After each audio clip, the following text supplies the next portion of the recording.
behalf of TSM community, it's my pleasure to welcome Ms. Ratnam Krishnan and also to introduce here. Ms. Ratnam Krishnan is the Managing Director of Optum India, which is a global capability center of United Health Group, ranked 4th in the Fortune 500 companies list and one of the world's largest healthcare organizations. At Optum, Uma oversees strategy, execution, delivery, and governance in close partnership with teams, helping them deliver distinctive value across at all businesses. Uma started her career with the Indian Foreign Service, having secured All India 13th rank in the civil service examination. Prior to starting her corporate career, she completed an MBA from IIM Bangalore and followed this up with a Women in Leadership program at Harvard Business School and a strategy program at Wharton. She has been engaged with various industry associations and has been a speaker at many forums with diverse talent. Prior to joining Optum, Uma served as the CEO and MD Barclays Global Services. Over the last 3 decades, she has had senior leadership roles in NatWest in the UK, ANS at Greenwich Bank, HDFC Bank, and Polaris Software. She has served as an independent director on the boards of various companies, including Chennai Metro Rail, and mentored promising startups to scale. Uma is passionate about building high-performing businesses where every team member can deliver their best work every day. She is an avid trekker and outdoor and fitness enthusiast and loves traveling with her family. Dr. Naren, Professor and Chairperson of Accounting and Finance, will moderate this session. He has over 20 years of experience in financial risk management and quantitative modeling. Before joining TSM, he was Vice President, Product Valuation Control at Barclays and Associate Director at CRISIL, leading global quantitative teams and working with clients like Morgan Stanley, the World Bank, and Mizuho. He has also been guest faculty at IIT Jodhpur and holds a PhD from IIT Madras. So I should say you are a fortunate batch to get an eminent person to interact with you. Make use of the time. And also I'm glad to say she's the first female convocation chief guest. So thank you. So, I'm sure all of you have gone through the CNBC TV 18 videos, etc., interviews, etc. Make use of your time. Ask meaningful questions. Thank you. Over to you, Dr. Naren. Yeah. Thanks, Dr. Balaji. So it gives us immense pleasure to have you, ma'am, for this interactive session. So we'll just start with a few questions and then I'll throw it open to the audience. Just to touch upon what Dr. Balaji said, Optum belongs to United Health Care Group. It's a Fortune 4 company. That means they'll have to be there in the top 4 of the Fortune 500 companies. That means in terms of the revenue and the success that they have, right? So it signifies significant economic success, right? So it's a $400 billion revenue, FY 2024. And Optum is one of their subsidiaries, I believe, right? And their revenue is almost around $250 billion, right? So that's one of those things that I wanted to touch upon. And Optum India has been in India for the last 2 decades or more, basically in Noida, Gurgaon, Hyderabad, Chennai, Bangalore, and I was just discussing with ma'am, they have also expanded to other cities like Pune, Coimbatore, and other places, right?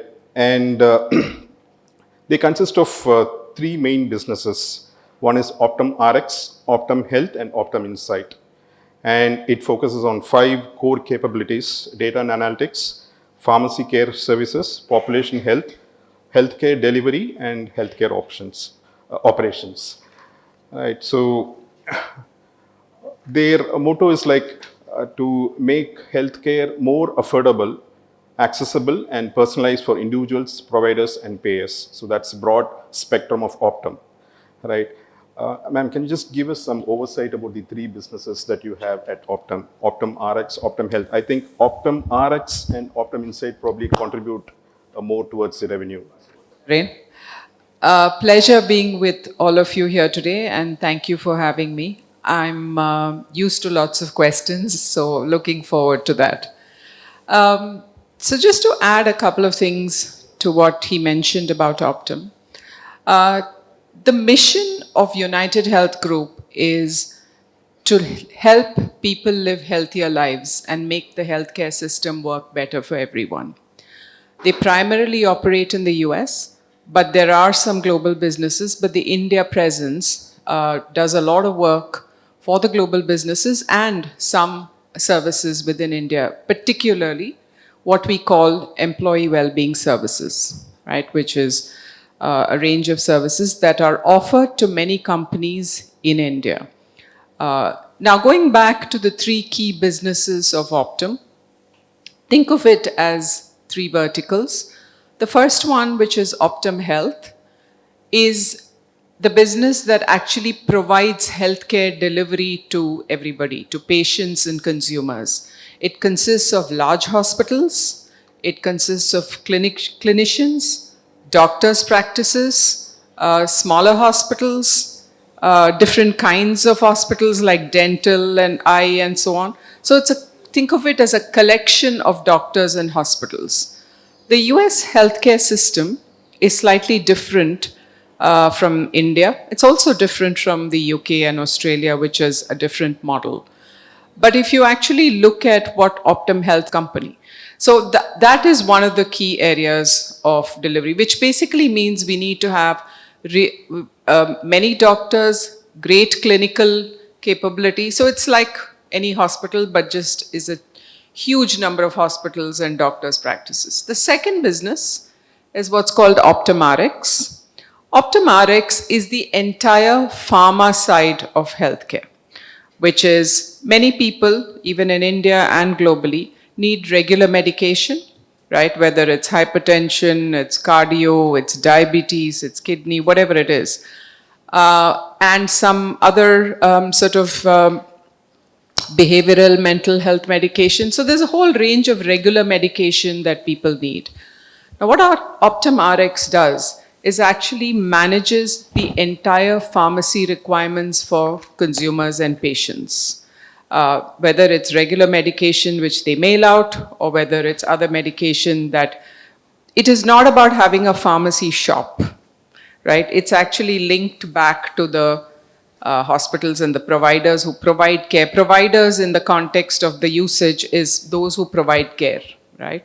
And payers are the insurance payers. So that's kind of how it's used. So it's managing the entire pharmacy benefits, both of insurance as well as regular medication. The third one, which is Optum Insight, is what you can think of as providing the wheels and the technology, the data and the analytics to make the entire healthcare system work well, right? So whether it's managing patient records in a hospital, whether it's having the right analytics to say, who is it who needs, what should be, how should we actually support the doctor who's actually seeing the patient, right? They need all the information.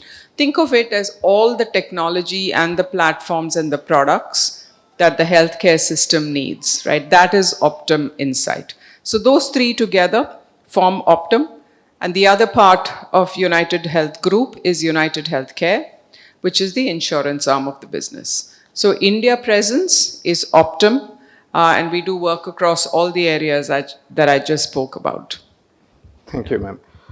So I think this question is inevitable. We just discussed while coming from airport to TSM. I mean, just for the benefit of the audience, you started your career with IFS and then transitioned to complete corporate roles. And what were the initial challenges that you faced and how challenging was it to transition yourself to a corporate role? I think it will help a lot of our management students out there when they enter the corporate world. So with every group of young students that I've been in, I've been asked this question, why did you leave? Right? I'll come to that later.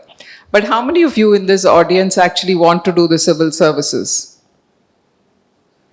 None? Or how many already tried and didn't want to do it? Okay, couple, 3. Okay. So this is interesting. If I was sitting in a group in Delhi, half the hands would have gone up, right? So not that it's good or bad, but I can actually see both sides of the coin. I cherish both the experiences. I spent a shorter time in the government than I've spent in my corporate career. I worked only briefly with the government. And I transitioned out and went to a corporate career. Now, is it different? It's absolutely different, right? But there are certain things, and I'll tell you what I mean, some themes which I'll talk about on why it's different and how it's different. But the fundamental overriding factor here is, it doesn't matter whether you work in the government or whether you work in the corporate sector. Some of the ingredients for success are the same, right? So you can't be successful in one segment or the other segment. in one segment you can sort of move along a little more easier because it's more rigid, more rules, more seniority, all of those. But on the other hand, in the corporate world, you will get an opportunity to make your own rules sometimes, right? To actually create, be innovative. Not that you can't in the government, you can. The fundamental difference though is that in the government, it's a much more thought through and structured career path, right? For example, you cannot become a empaneled secretary of the center unless you've put in X number of years, for example, right? That's just one example. So it's a much more structured career path. Whereas in the corporate sector, it is not. It is, I mean, you can be a CEO at 25 of your own company. The fact is you might make a lot of mistakes and learn and, you know, say, oh my God, I'm not ready for this. But that's different. The point is nobody else determines that you can get promoted only at this time, except in large companies, it is more structured than in smaller companies. But it's less structured and more room to operate, right? The second big difference is that in the government, you have the ability to impact change at a much broader level.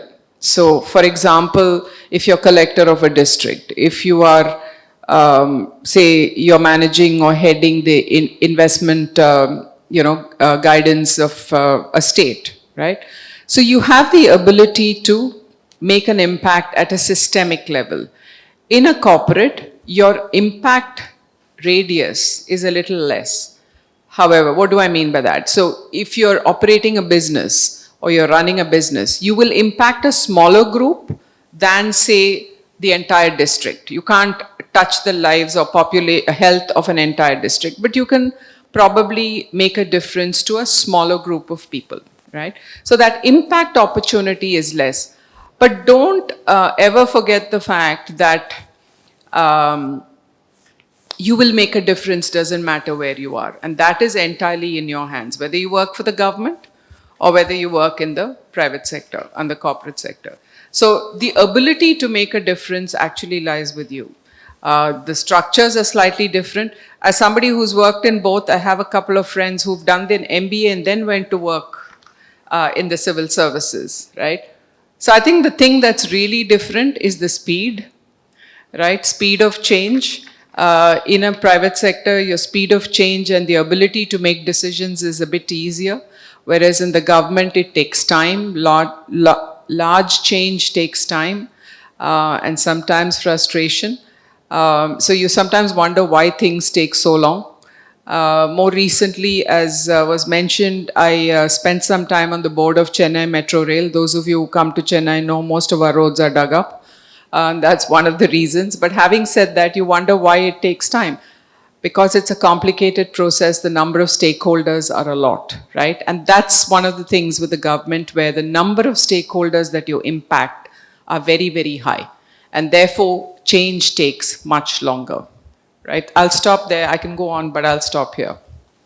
Yeah, thank you so much, ma'am. I think that was interesting, the point that she touched upon, impacting the lives at a different spectrum. Government, you have a lot more, impact a larger community, but when it's going to be corporate, maybe the impact is on the slightly on the lowest side. Like what we do at TSM as an educational institution, I think we touch upon the lives of many students across spectrum, across domain. Just to add up to that question, right, even within the corporate role, I think you have been in different verticals from financial services, Barclays CEO, and then NatWest, HDFC, A&S Greenlays, of course Polaris. So within the, now you're into the healthcare. So across corporate roles, you have been from software to financial services to healthcare. So how challenging was that? I mean, moving on from one vertical to the other one. Yeah, so sometimes when people look at my CV, they say, God, you've done a lot of different things, right? So for me, I think the challenge of learning something new, learning something different, and the challenge of a new opportunity has actually driven me to make some of these changes, right? And I think in the current world that we live in, change is the only thing that's constant. So if we understand that that's how it's going to be, we will be much better prepared to tackle what we're facing. So I'll just put the organizations I worked in into 3 or 4 buckets. One are multinational banks, right? I know many of you from this institution will work for banks because they are big recruiters. So I worked for multinational banks, again, many countries, right? UK, Australia. I worked for an Indian bank, and when I worked for HDFC Bank, it was only 4 years old, so it was almost a baby bank at that time. So we had a very interesting opportunity. I used to head the entire retail banking for HDFC, so I had a very interesting opportunity for growth, right, which is very different today. Today you find a HDFC in every corner, right? So one was multinational banks, one was this Indian bank, which was almost a startup bank, if I can call it that. The third was technology, right, which was Polaris, financial technology, but Polaris briefly. And then 2 British banks, right? And that too, looking at the entire digital and opportunity for these banks in the UK. Why and how different? And then the last one is Optum, which is healthcare. Why and how different? Multinational banks are always have, and any global company, including the one that I'm operating in, working in today, have a global outlook. What does that mean? That basically means they have a home market, which in most cases is either US, UK, or Europe, like Deutsche Bank and stuff is in Europe.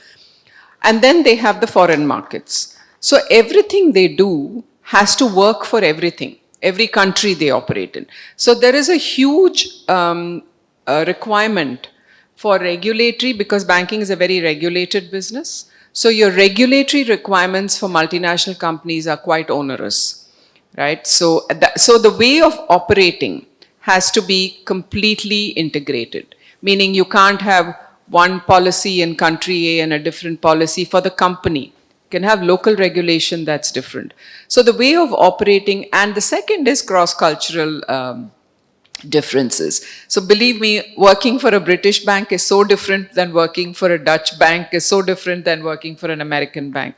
So it's interesting. I'll share one little story. As soon as I used to work for ABN AMRO, which then got taken over by Royal Bank of Scotland. So they were trying to merge these 2 companies and cultures, and they're not far apart. ABN AMRO is in Netherlands, which is Europe, and RBS is across the channel, English channel in the United Kingdom. I remember walking into this integration office, and there was this lady who was actually doing the training, and she had a little poster behind her which said what the Dutch say and what the Dutch mean, what the English say and what the English mean. So they were actually training the English and the Dutch to understand each other's language. So for example, if the English say not bad, it actually means pretty good, right? If the Dutch say bad, it's very bad. There is it means what it says, right? So the cross-cultural challenges when you work in an international company are huge, just to be able to understand how to operate in a cross-cultural environment. HDFC, on the other hand, was a very entrepreneurial place to be. You had the freedom, you had the ability, and I actually rate it as one of my most challenging assignments, right? Where you had to actually build from scratch, and you had to build these big businesses. Much simpler, because you're restricted to one geography, you have one regulator, you have one way of working, right? And decisions are easy. You can make the decision, or at best it has to go to the local board, unlike multinationals. Technology for me was very interesting. And actually, in hindsight, it was a serendipitous but good accident, because that decision was actually taken because I wanted to move back to Chennai from Bombay, which is where I was working. And this opportunity came my way. And today, if I know something about technology, and thank God I do, right, it was because of those 3 years that I spent in Polaris, actually understanding technology. Right? And technology companies, again, are global, but they're Indian global companies. I think what's really different is the fact that Indian companies are more boundaried in terms of geography, regulation, way of working, and decision making, and leadership styles. It's a lot more informal. Whereas multinationals have to work with a lot more compliance and regulatory, and therefore are much more structured. And they go for a lot of stakeholder collaboration. What do I mean by that? They want to talk to everybody before decisions are taken. They want to make sure people are on board, right? Whereas styles of management for some of the local companies could just be, let's listen to the boss. He knows best, right? That's not entirely true always, and you might not get the best out of your people. But there are some key differences here. For me, the most challenging was when I was working in the UK. Again, culturally hugely different. You just think, you know what, I know banking, but it is very different. The only thing I'd say is any change you make will be different. It's all right. As far as you go into it with the mindset that I need to understand what this is, I need to understand the culture of this organization, doesn't mean that you always have to conform. You have to understand it, you have to make sure it works, and change leaders actually change the way things are done, right? That takes a lot of effort and time and support, but that's what real leadership is about at more senior levels particularly. But it doesn't have to be only at senior levels. You can do it at any level, but you need to understand how things work around here. It's really important. Yeah, thank you, ma'am. Just one more question before I throw it open to the audience.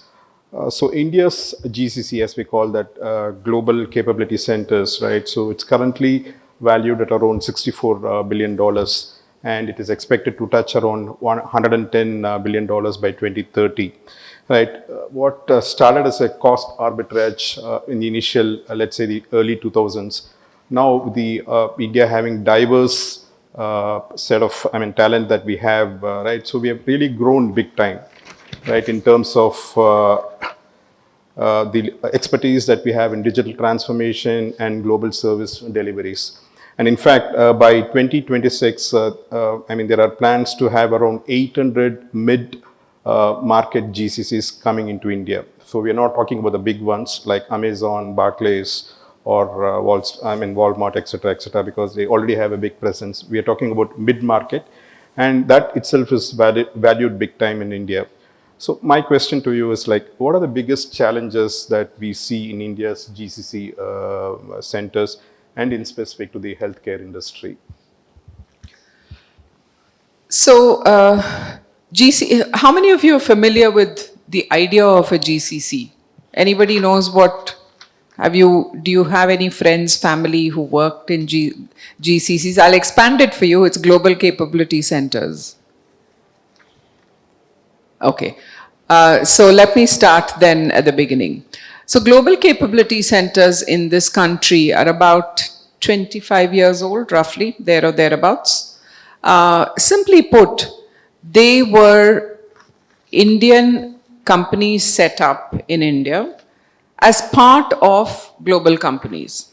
So he talked about Walmart, there's JP Morgan, there's Wells Fargo, these are all like big US banks, there's Barclays, there's NatWest, there's State Street, there's many companies who've set up their teams in India or set up their companies in India. Now, why did they set these up? They set them up because in the early 2000s, there were two things going on. One was the fact that the India cost was much lower than the US cost. And out of about 1,700 global centers that are in India at this point, about 2/3 are from the US companies. The rest are UK, Europe. The Asian companies are now starting to come in. So the cost was much lower. So somebody decided, Citibank was one of the forerunners in this. So somebody decided, hey, technology today enables me to do this work remotely, right? Why don't I set it up in a place where I can get good technology talent and do it at a very low cost? At that point, technology talent was not the key driver. It was primarily cost, right? But as we actually progressed from so there were 3-4 phases of the global capability centers, right? First was purely cost arbitrage. So I saved whatever, 50%, 60% over my global cost base. The second was then people said, okay, is this for real? Can you do it at scale? Okay, you can do small teams, small things, but can you actually do it at scale? What do I mean by scale? Few thousand people? Can you actually deliver the services, do the operations at scale? That was the second phase, which was really around making sure that the service and the delivery happened at scale with accuracy. Then people decided, okay, at the same time we started really having great technology talent. We had young technology talent out of engineering schools and computer, MCAs and all of those things. So suddenly you found the technology, and technology was the backbone to drive this. So this actually developed even more and then went into a phase which I would say started just before COVID, which is what I call the value added phase. It's like a 3.0, which is to say that the work that was being done by global centers was not just the small things. I'll give you an example. In many of the banks, there are regulatory reporting that has to be done to the global, to the Fed, to the FCA in the UK and so on and so forth. A lot of that was actually being done out of here. Right? And that's not easy. It's not low value work. It's not just data entry. It's not just operations, right? So the global centers moved up the value chain. They started with simple work, more complex work, then more value added work. And therefore, in many cases, full accountability for that work was actually done out of here.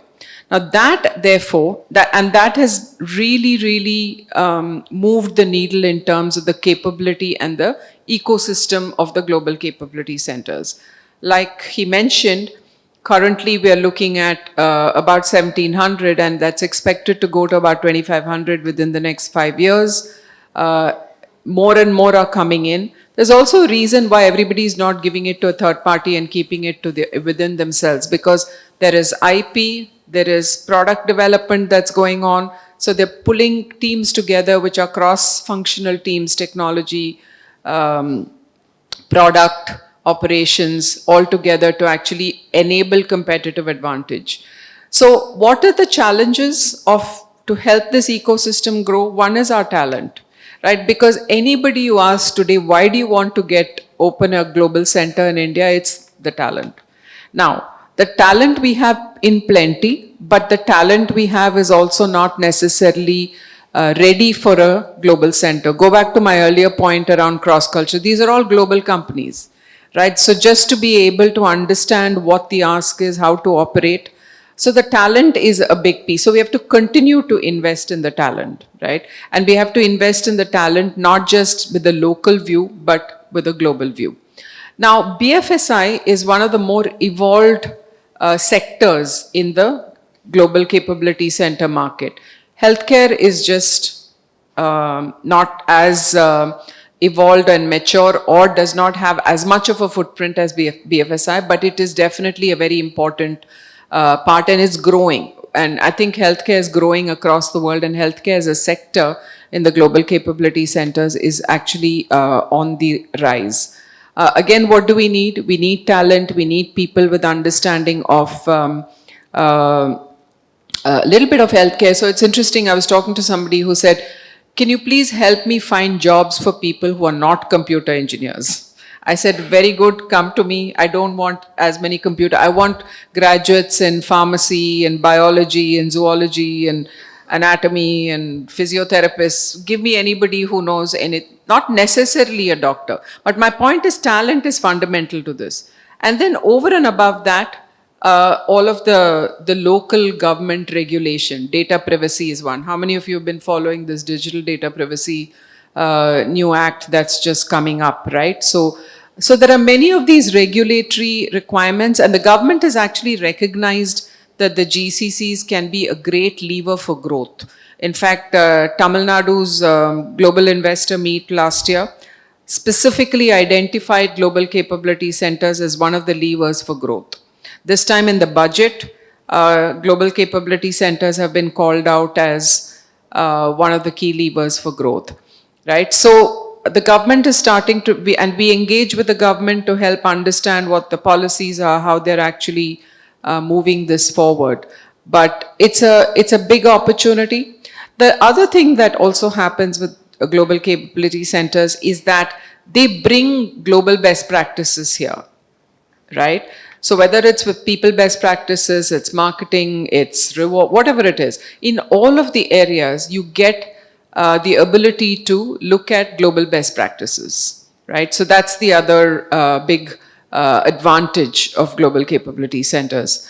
And lastly, they take advantage of the local ecosystem. Startup ecosystem in India is pretty strong.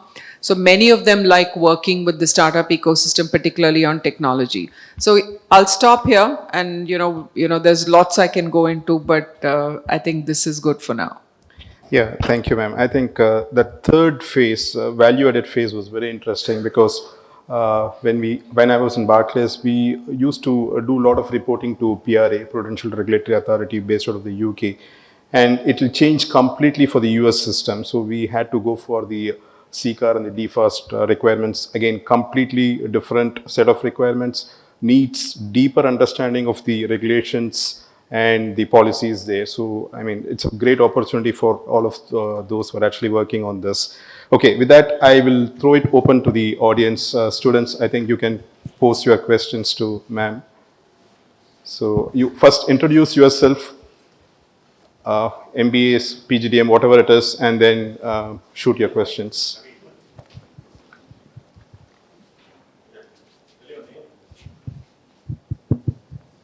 Good afternoon, ma'am. I'm Ankita from PGTM second year. So we are really pleased to have you here.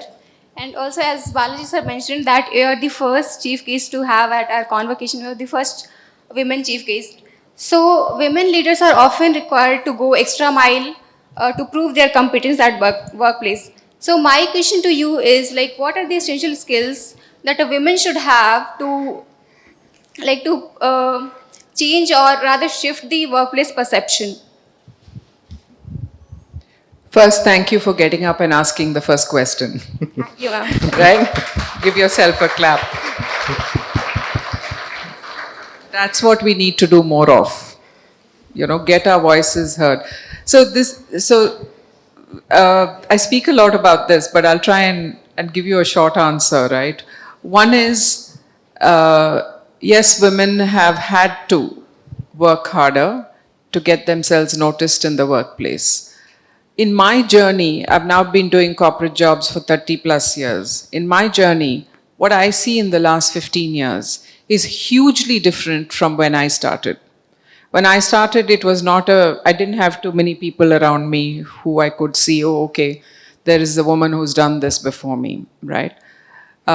Things have changed quite a lot, which is on two counts. One is the companies themselves have really recognized the need for bringing women and keeping women in the workplace, right? Because it is half the talent otherwise that you're not going to be able to use.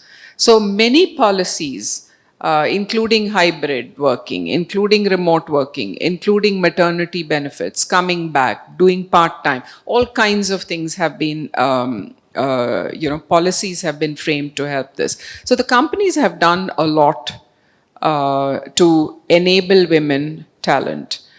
Coming to the other side, and I keep saying this, it's not easy because as women in this cultural environment, we juggle a lot of things, right? So it's not that simple.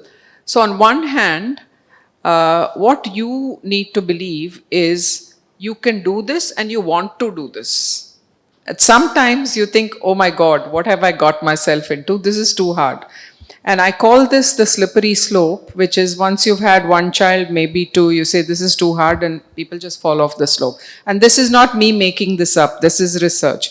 50% of entry workforce is women now, between 45 and 50, which is fantastic. However, the minute you get to middle management, that goes down to 25%. It's just drops, sheer drop, right? And I know what causes it. We've been trying to do this for years.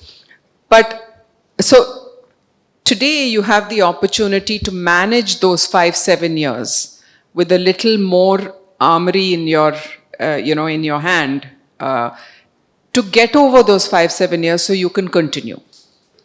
Right? Now, what do you need to do differently? One, make your voice heard. When you're at the table, make your voice heard. Two, don't be afraid to ask for what you want. I find women, if I were to give a piece of advice to my younger self, I would simply say I should have asked for more because I thought if I worked hard enough, somebody will see and give me my promotion, right? Happens, I had some good bosses, but if I still look back, I'd say ask for what you want. What is the worst that can happen? You'll be told no, right? Third, build support around you. What do I mean by that? Build networks around you in the workplace, whether it's women or men. Fourth, very, very important, and we do a lot of work on that. Personally, I've done a lot of work on that, which is to actually, the reality is still 70% plus of hiring people are males. So you need them to understand this. So what you call male allies, or you get them to get rid of some biases, it's an ongoing process, right? Lastly, put up your hand and ask for a bigger job, right? Many people don't do it. And women are particularly bad at it. So look, and the last one I'd say is ask for support. And don't feel bad about asking for support, whether it's from your friends, parents, whoever you need to get support from. It takes a village to get a woman across those 5-7 years. I've experienced it, right? So this is not, don't feel bad at all. I've had situations where I was in the middle of a meeting, my 2 children who were young were fighting over the dog and the dog was injured, and I've had my assistant take care of it, right? So, and I don't feel bad about it, because that's what it is. They call the mother, they don't call the father. Why, I don't know. I hope it's changing. So all the men in the room, I hope your children call you equally. So, and having a very supportive partner is really important, because the belief that a woman's career is equally important is really, really important, right? So there's a whole bunch of things. I can go on this for a few hours, but I'll stop here. Thank you, ma'am. I think that could be one of the reasons why we don't prefer to have dogs on a lighter note. I mean, just not taking too much responsibility, just on a lighter note. Yeah, next question. A very good afternoon, ma'am. My name is Yokesh and I'm doing my first year PGDM here. Ma'am, I would like to know about your decision-making skills, because throughout your journey, you have traveled through different careers, you have switched different roles. And before taking up every role, there would be at some point where we stand and we ask questions, am I capable, or am I powerful enough to handle this job? Yeah. So how do you have this decision-making skills? How do you quantify it, like the pros and cons? How do you weigh those things? This is one question. And another one, I would like to have some insights of your journey in Labasna and maybe IIM Bangalore. Sure. Thank you. So, decision-making skills, right? So when you are taking on a new role of any kind, you're changing a role, you're taking a promotion, you're going to a different company. So when I did my first CEO job, right? Was I fully prepared for it? No. Had I done a CEO role before? No. But I took it on. So what does that mean, right? So I'm going to use one Hindi term, and this is an interesting one from one of my batchmates in the IAS, right? He talked to me about the first time he was posted as a collector. And he had to undergo training, and all the people in the local district were helping him train. And he was nervous, right? So he said, he didn't tell them he was nervous, but internally he was nervous. So he said, I was talking to one guy who was supposedly the sort of expert in accounts, actually, in the way they actually did the finance for the district. And that guy, so he said, I don't really know about finance and I'm hoping to learn, but I believe it's really complicated. It was his first posting. So the man who was going to teach him and who was training him said, "Aapko kursi sikhayega." Right? You know what that means? the chair will teach you. So the chair will really teach you. You have to be ready to learn from the chair, right? So you might fall down a few times, you might make mistakes, but making a mistake is a good thing because you learn from it. Only thing is, don't make the same mistake again and again, right? So you have to make mistakes, only then you will be trying something new. And the worst thing about making decisions is not making one, because people will die of inaction, right? So if you have 10 decisions, you make the decision based on what you know, what you have, the data, your intuition, what's happening around you, how it will impact people, and take it. In my experience, 8 out of 10 times it will be right. 2 times you will go wrong. You can't beat yourself up, you learn from it and move on. That's what I would say. The second question on Labasna, and for those of you who don't know, Labasna is Lal Bahadur Shastri National Academy of Administration, which is where they send all of us who pass the civil services to go and get wrung out and come out, right? So that's what it is. And I am Bangalore, you know. So I think for me, Labasna was an amazing experience. First, I think, among the youngest in my batch, a few of us around the same age, but the second, it was an extraordinary period of, I think 8 months was the first full foundation course, or 7 months as they called it, and then you come back for a close-up session. So I think 3-4 things for me. The first time I had to pass constitutional Hindi exams. The first time I met so many people from Bihar and UP and Andhra, because I was from Tamil Nadu, right? So I'd only met limited number of people from outside Tamil Nadu. The diversity was just stunning, right? The third is around the actual authority and impact you could make. It kind of came back to you. I still remember walking into my room the first day, and there was somebody who was from the back saying, Sab, and I continued merrily doing my thing. So he kept waiting, and I turned and looked at him, and he said, Sab. So I said, okay, so I'm the Saab here, right? So it took me some time to figure out that I was the Saab here. So it was an amazing introduction into what India is. That's how I would put it. And when I look back, we had a few reunions. I have made some of my best friends there because we lived, learned, laughed, we studied, and all of them do very senior jobs, right?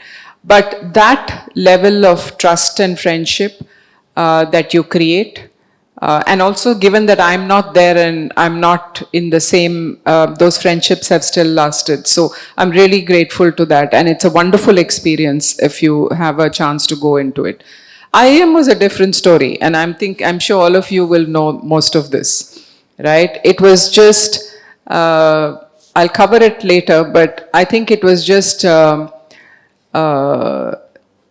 running from one deadline to another is the best way I would put it. Wonderful campus, IIM Bangalore campus, we had a blast, but genuinely it was running from one deadline to another and working with groups. Which is what I learned the most, right? And you learn to work with different kinds of people, you collaborate with, and you also learn what leadership is. What do I mean by that? Leadership doesn't have to be that you have to be a CEO or a dean or a head. You can be a leader at any point in time, right? And you take those leadership roles and you take that opportunity that you get. And IIM actually taught us that. Whether you're canteen committee head or, group lead for the case study, you have to take a leadership role and you have to work under pressure. But it was a lot of fun as well. Again, you make friends and these people you walk with throughout your life, which I hope you have the opportunity to do once you leave this institution. Yeah, next one. Good afternoon, ma'am. This is Harun again. And on our way from our airport, as we are discussing about this differences in working between government and corporate, I had a great clarity now. But you mentioned about the word innovation. And that raised a question like innovation startups as a buzzword now in many of places. And in a highly regulated industry like banking, finance and healthcare sector, how do the organization like balance between this innovation and inherited risk associated with it? I define innovation very simply, right? Regulation is there. Every industry has regulation. I define innovation very simply, which is, can we give a simpler, smarter, better solution for a problem that the customer is facing? Very simple, right? How many of you trade in stocks? How many of you buy and sell shares? Enough? A few? Okay. 10 years ago, opening a trading account was the hardest thing to do here, right? How many of you trade on Zerodha or equivalent? Everyone. Everyone. Do you know Zerodha didn't exist 8 years ago, right? Now, to me, that's a good example of innovation, which is, it is answering the customer need in a much better way, right? It is giving the same result as if you called your stockbroker and said, sir, please buy 5 ITC shares, which you can't even imagine that today. Only my mother does that. She told me, I want to buy some shares, can I call? I said, no stockbroker exists, you got to do everything online, right? So that is the innovation that, and I've only given you 1 or 2 examples, but that is the innovation. It can happen in any sector. Healthcare is an interesting one. Did we think we could meet a doctor online? Right now, telehealth, telemedicine, your apps, predictives, all of that is playing a big part. It's really simple. It's about saying, how do we make an outcome better? How do we make it simpler? Maybe sometimes cheaper, but to me, the fundamental thing is the customer experience better, right? Is the customer getting something out of it which is different from what they were getting? It's a better experience for them. Regulation will always happen, and we need to work, even take the example of Zerodha. There's a lot of regulation around online trading. So when you actually had to do that, you have to work around that regulation. It's not that you can't wish that away, right? So regulation will be there, you assess the risk, but innovation has to continue. Otherwise, there's no fun.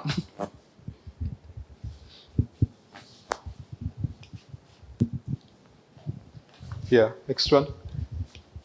Yeah, introduce yourself. Good afternoon, ma'am. I'm Meenakshi M.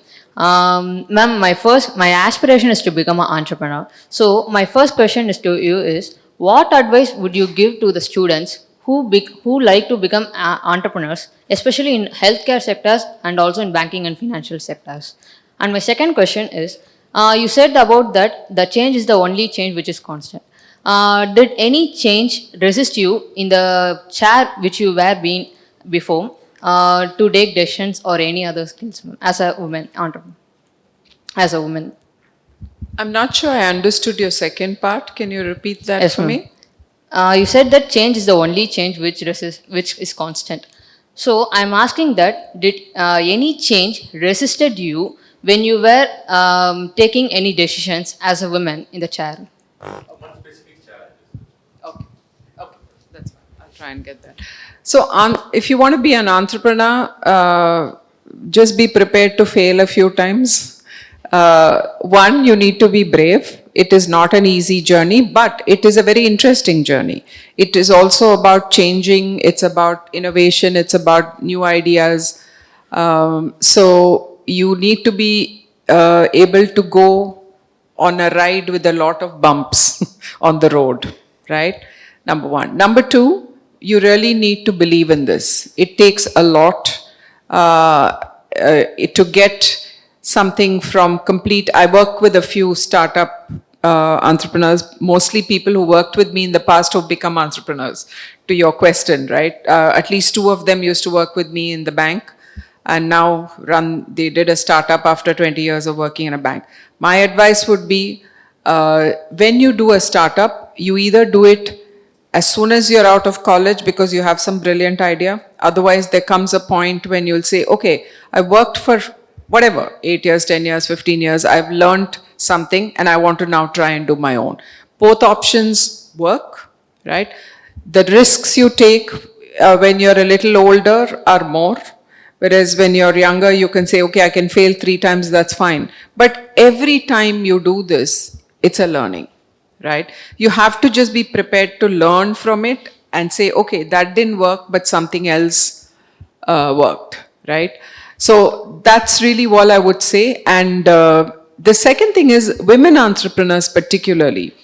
We're now starting to see women entrepreneurs looking at more interesting areas like healthcare, like banking, for example, right? I know people who've done some payment innovations. I've known people who are doing some loan products which are looking interesting and different. And I think there's a lot more, I would say, support for women entrepreneurs, not necessarily in terms of just money. For example, there's an accelerator which only has women promoted businesses can be in that accelerator, right? So there are a lot of opportunities for support as well. So I would just say, absolutely give it a shot, but don't think it'll happen first time that you try it. You will have some bumps on the road and there'll be lots of learning. The second one, I said, change is the only constant. So, I've had lots of experience in terms of major change and decisions that had to be made. I'll give you one example. I said I was working with the bank in Bombay, and I took a personal decision to actually move back, and I worked with Polaris for a few years. So there was a big, we actually grew that business from zero. I was like more an entrepreneurial business, which is I came in to set it up, and we grew it from zero to $14-15 million in a couple of years.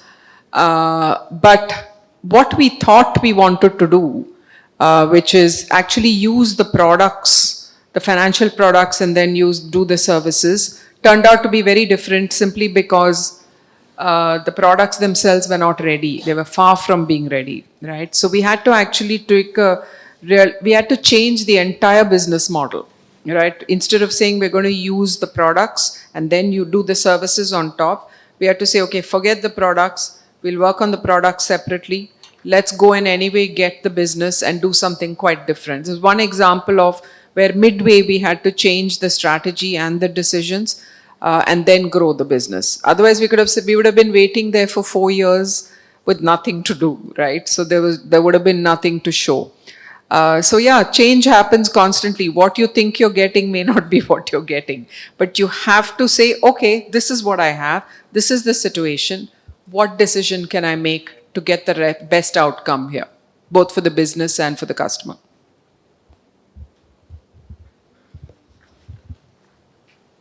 Okay, maybe meanwhile, just a quick question. Just on the current topics that we have on quantum computing and AI being the buzzwords these days, I was just Googling it. Google's Willow quantum chip, it does the work in 5 minutes, what it used to take septillion years. I didn't know what septillion was. I Googled it and then found out it is 1 to the power of 24 zeros. Right, so that's a kind of advancement that is taking place in the, any field that you're talking about. And how is healthcare prepared for that kind of, because I think it helps drug discovery big time when you're talking about quantum computing, helping a lot of those. So I don't really want to talk about quantum computing at a macro, right? Because there are many companies looking at many POCs in this space, but nothing's really landed yet, okay, right? So I think right now is a bit early to comment on this. And particularly quantum seems to be working in some areas, not working in other areas. So jury's out. Maybe 2 years later, if I'm here, I can answer that question a bit better. Thank you. Good afternoon, ma'am. This is Manas Nair from second year PGDM. And I actually had a personal question regarding, like, I needed advice from you. Actually, I had done graduation as mechanical engineering, and then I entered PGDM, and now I am actually placed in a bank, City Union Bank. So, and actually, it has been my dream to become a international diplomat. So I would write UPSC exams while I'm doing the job. So what would be your suggestion, that should I continue my career as a banker, or should I give UPSC exams, become an IAS, or just become an international banker someday? You gave me your answer yourself. You said you wanted to do the exam while you were working, so do it. That is okay, ma'am, but that is dream. But what would be the more practical approach? So look, when people write UPSC, it consumes a lot of you, right? So you need to be clear whether you can do both or not. The other way to think about it is, if you really, what is it that you really want, right? You join City Union Bank, yeah, you have a career path there. I mean, it's a banking career path, and companies like City Union Bank do give you career paths for a long period of time. On the other hand, if you actually want to give a shot at the Foreign Service, do it, and then you can always decide to go back to a bank later, right? But genuinely, it's your call. It's different for each one. So it would not be the right place for me to tell you, do this or do that. Okay, I think we have time for one more question. We'll take one more question. One more. Yeah. Good afternoon, ma'am. I am Dhanush Sharma, first MBA. The business environment is very dynamic, ma'am, as you said. Many recent trends such as and global events, mainly COVID-19, how it has affected your leadership strategies and approaches, especially in the context of hybrid and remote work, ma'am. How the people and the employee feel the challenges and opportunity for it. Okay. So COVID has changed the way we live and work in many ways. I think the biggest impact was two things. One is, when COVID happened, and remember, in the context of everybody working remotely, there are some industries where you cannot work remotely. If you're a hotel, or you're a hospital or whatever, you have to work in the space. But anything that is technology enabled, you could work remotely, which is what we did for over 2 years. So once that genie came out of the bottle, you can't really put it back. What do I mean by that? You won't ever go back to the way of working prior to COVID. However, will you be working in the same way you were working during the height of COVID, which was 18 months? No. Because that was when you had no choice. Now you have a choice. So what has actually changed? What has changed is that you will never go back to the pre-COVID ways of working. But you will try and find a via media between flexibility, what is important for business priorities, and what will work for the talent that we have, right? The flexibility both for the organization and the employees, as well as what is it that will attract the best talent and give the best outcome. So many companies have looked at many models, starting from saying you first work fully at home to come back all 5 days, to saying, no, you come back for 2 days. Each company's ask is slightly different. From my perspective, I'll tell you what are the key things that drive it. One, India has a very young population. Our workforce is very young, right? We get a lot of first entry-level talent coming in, first jobs. So if you sit only behind a computer screen all day and not meet anybody, how will you learn how to lead people? How will you learn what are the challenges in managing teams? How will you learn how you actually talk and engage with your global counterparts or anybody for that matter, any customer, right? So the ability to be able to learn for young talent is also from their peers or their bosses. If you don't ever see them, you only see them on a screen, you lose a lot of that learning. So we have to make sure that we manage for that. And therefore, leaders have to worry about how do they enable that. The second thing that you need to be thoughtful about and worry about is the fact that innovation, ideation, and delivery happens much quicker if you can ideate together. Whereas if you're doing it individually, synthesizing it becomes really hard. For example, if you want to create a new product, if you feed off each other's ideas, the results and the solution comes much faster than you would do it if you're individual. So productivity is the second thing you need to worry about, right? And the third thing you need to worry about is the fact that we need to make sure there's culture in the organization. If everybody is remote, how do you build culture? What are the ethics of the organization? What's the culture of the organization, right? So those are the three sort of priorities in terms of how for leadership, as well as therefore what is the right model, right? And that model could be hybrid, could be fully in the location. It could, I don't think it'll be fully remote except for very small product companies or individual contributors as they're called, right? But each company is doing their own thing, what is optimally working for them. But what this has done is given us an opportunity to bring talent in from places or flexibility, give them the flexibility which would have otherwise not enabled them to come to work and be part of the workforce. So that's what I would say. Thank you. Hello, good afternoon, ma'am. Myself, Dr. Anupam Kesri. So, thank you for giving this opportunity for conversation. My question is from tech side.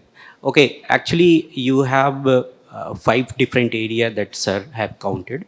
There is Optum Insight, where data analytics and new technology applications and maybe machine learning and AI application, those all are included. So you have surely a good workforce available employees, they are doing maybe in terms of implementation, but these areas are evolving and you always need a support young mind innovators. So, okay, all of your consignment and workforce is doing. Is there any encouragement for our students like here giving internship or any kind of collaboration that you do with the institutes? Because we have very strong team in data analytics, also in operations, and also one of lab applied data science lab we are running, and we are always curious to have such assignment where students can also be involved and we can show our expertise. So just to give a light over what kind of opportunities are available for our students, this institution, nationally and internationally, please, ma'am. Sure. Just to follow up, or what kind of skill sets the students should develop, inculcate? Yeah. So data sciences and analytics are becoming more and more important, working both with the technology and the product side and the consumer side, right? So most companies now have very large data analyst teams and we are no exception. And a lot of so we do 2-3 things. One is we recruit regularly and the footprint actually has been growing in terms of these skills, particularly data sciences and analytics. The second is we've been doing selective sort of projects. I wouldn't call it internships, but sometimes selective projects for analytics and data sciences. So we have a very good capability in this area, and it's a very important area for healthcare because it actually informs a lot of things in terms of outcome, whether it's What's the clinician going to do next? What is the kind of intervention for a certain group of population based on the analytics? So the opportunity I would see is maybe look at your data science students and see if there are opportunities either full-time or projects. So I will circle back with you after I check in with my data analytics leaders to see what and how could be the opportunity. Yeah. Thank you so much, ma'am. I think our students would have gained a lot, especially on your wonderful insights on leadership, decision-making, entrepreneurship, innovation, and the possibility of working You want to ask? I mean, Just one last question. Sorry for interrupting. Yeah. Thank you so much, ma'am. Good afternoon. I'm Madhumita from PGDM second year. So I just have a question, like it's a bit contradictory. So the insurance, what you're selling, like it's a hypothetical question. When the healthcare insurance is being sold in India in future, and you also have a healthcare sector that is Optum in India. So will there not be a conflict of interest? Because at certain healthcare centers, people reject the insurances. So will there not be any conflict of interest between both the companies or the organizations? Okay. So first thing is we don't sell insurance in India and we don't have any plan to. Secondly, we don't have any hospitals in India. Okay. So that question is hypothetical, like you said. So I don't really have an answer for it. Having said that, that is the model in the US. Right? But there is, with the regulation, there are very clear firewalls. What do I mean by that? The insurance company is completely independent from the Optum company. And even internally, there are very clear firewalls, right? So just like the insurance company is one insurance company, Optum deals with all the insurance companies, right? So, and the regulation is very stringent so that you don't step into each other's or you don't have a conflict of interest. But that question is hypothetical in India, we don't do that. yeah. Thank you so much. So sincere thanks on behalf of the TSM community. So let me please one round of chorus of congratulations to you. It's a great work, man. So the most important takeaway of the session is, though it's a master class on entrepreneurship strategy, etc. Most important takeaway is the learning mindset, right? So never say, I'm sure most of you students complain, finance is not my cup of tea, all right, I will not specialize in finance, all those things, right? So now there's nothing like cup of tea, cup of coffee. If you have a learning mindset, you will learn. So here's a person who are in senior level positions from, let's say, banking, technology, as well as in healthcare, right? So, thank you, ma'am. Thanks for your time. I'm sure students will be impressed. Thank you very much. So, I request our director, sir, to give a memento as a token of gratitude to our beloved chief guest, please. Thank you, Naren, sir. It was wonderful. Yeah. Thank you. Thank you.